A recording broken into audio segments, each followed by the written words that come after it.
साथियों, आज उत्तराखंड से ऐसा प्रकरण सामने आया जिसमें बहुत ही प्रतिष्ठित व्यक्ति ने ये घोषणा की है कि उनके नाम के आगे चमार साहब शब्द का प्रयोग किया जाए, उनके उपनाम की तरह से, और उसे स्वीकार भी कर लिया गया है। जाति के संबंध में ऐतिहासिक अध्ययन बहुत आवश्यक है, संस्कृति का अध्ययन आवश्यक है और लोगों की साइकोलॉजी का अध्ययन भी आवश्यक है।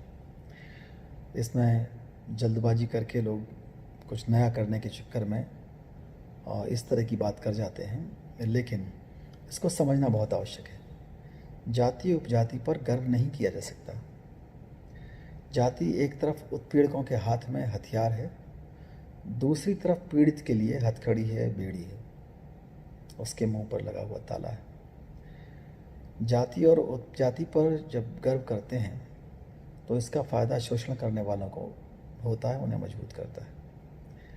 SC ST OBC के ऊपर जाति के नाम थोपे गए हैं। ये किसी सोशल कॉन्ट्रैक्ट का काम नहीं है, कोई सामाजिक समझौता नहीं हुआ दादे परदादों और बुजुर्गों के बीच में कि आज से हमने ये नाम अपनाया है। इस तरह अगर कोई घटना होती तो निश्चित रूप से वो सम्मानजनक भी होता और उसका अर्थ भी अलग होता। ये जो नाम हैं जाति, ख़ासतौर से उपजातियों के जो थोपे गए हैं SC ST OBC पर, इनके अर्थ निम्नता के पर्यायवाची हैं और ये अर्थ तय हैं, ये अर्थ बदले नहीं जा सकते। अपमानजनक नाम उपनामों को किसी दावे के आधार पर सम्मानजनक नहीं बनाया जा सकता। उनका अर्थ शब्दकोशों में, डिक्शनरीज़ में तय है, साहित्य में कैद है, कहानियों में कैद है, उसको बदल नहीं सकते। नामों के साथ महार, चमार, ढेड़ लगाकर कोई सम्मान का दावा हर गली, हर चौराहे, हर सड़क, हर कार्यालय में नहीं कर सकता। और जाति सूचक नाम उपनामों को लगाकर जातिवाद के खिलाफ ध्रुवीकरण को तहस नहस कर देते हैं। जैसे ही आप ग्रेट चमार, ग्रेट महार, ग्रेट ढेड़, ग्रेट भंगी लिखते हैं, आप अम्बेडकरवाद का पहिया उल्टा घुमा देते हैं, जिससे जाति आधारित उत्पीड़न के खिलाफ खड़े ना होकर बढ़ जाओ और झुक जाओ, बढ़ जाओ और झुक जाओ का आंदोलन चलने लगता है। जाति से होने वाले लाभ के भ्रम में जातिवादियों ने समाज का आर्थिक, शैक्षिक और वैज्ञानिक विकास रोका, परंतु विदेशी आक्रमणकारियों ने उनका भी नुकसान किया। आक्रमणों से उनका भी मान सम्मान कम हुआ, भले ही समझौता करके दया की पात्रता का आनंद वो लेते रहे। जाति को सुरक्षा कवच नहीं माना जा सकता और न ये उसका साधन है सुरक्षा का। ये एक तरफ उत्पीड़न का हथियार है और दूसरी तरफ नुकसानदेह है। जिसके ऊपर, जिसके मुंह पे ताला लगा है या जिसके हाथ में हथकड़ी का काम करता है, वो जिंदा रहते हुए भी बेआवाज़ हो जाता है, बेइज्जत होता है, बहरा होता है, गूंगा होता है। सर पर उत्पीड़न का बोझ ढोने के लिए पीड़ित को मजबूर करता है।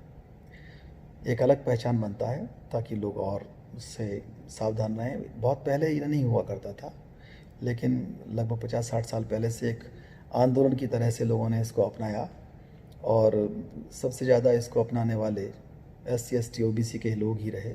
उसका लाभ बांटो और राज करो जैसा होने लगा और उन लोगों को जो स्वार्थी तत्व हैं उनको बहुत ज़्यादा इसका लाभ हुआ। पीड़ित का जो प्रतिनिधित्व का अधिकार है वो एक कवच की तरह है, जिसको आरक्षण का अधिकार कहते हैं, जो पीड़ित के लिए सेफ गार्ड है। उस उत्पीड़न के विरुद्ध है जो पूर्व में किया गया, वर्तमान में किया जा सकता है और भविष्य में भी किए जाने की आशंका है। कोई सीमांकन नहीं है, कोई बॉक्स नहीं है।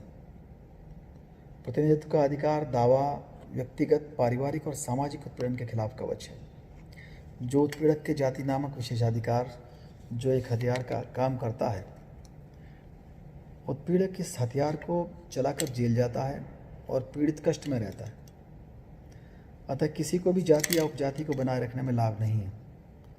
जाति को अंतर्विवाहों का समर्थन करके जाति उपजाति सूचक नाम हटाकर, उपनाम हटाकर, बात करते समय लोगों को जाति सूचक नाम से न पुकार कर जाति संबंधी सवाल जवाब चर्चा बंद करके इसे ख़त्म करने का हम प्रयास कर सकते हैं।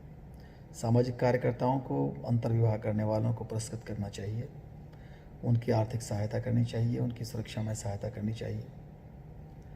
प्रतिनिधियों को चाहिए बड़ा काम करें, वो जाति के खिलाफ कानून की मांग करें। जाति के आधार पर जो रेजिमेंटेशन है, रेजिमेंट्स के नाम होते हैं, उन्हें समाप्त किया जाना चाहिए। जहाँ जातियाँ नहीं हैं वहाँ भी अफर्मेटिव एक्शन होता है, इसलिए बहुत से लोग घबराते हैं कि अगर जाति ख़त्म हो गई तो ये जो दावा है राजनीति में हो चाहे वो नौकरी में हो, ये ख़त्म हो जाएगा। ऐसा नहीं होगा। जहाँ जातियाँ नहीं हैं उन देशों के अंदर भी अफर्मेटिव एक्शन होता है, वहाँ भी रिजर्वेशन होता है, वहाँ भी प्रतिनिधित्व के दावे स्वीकार किए जाते हैं।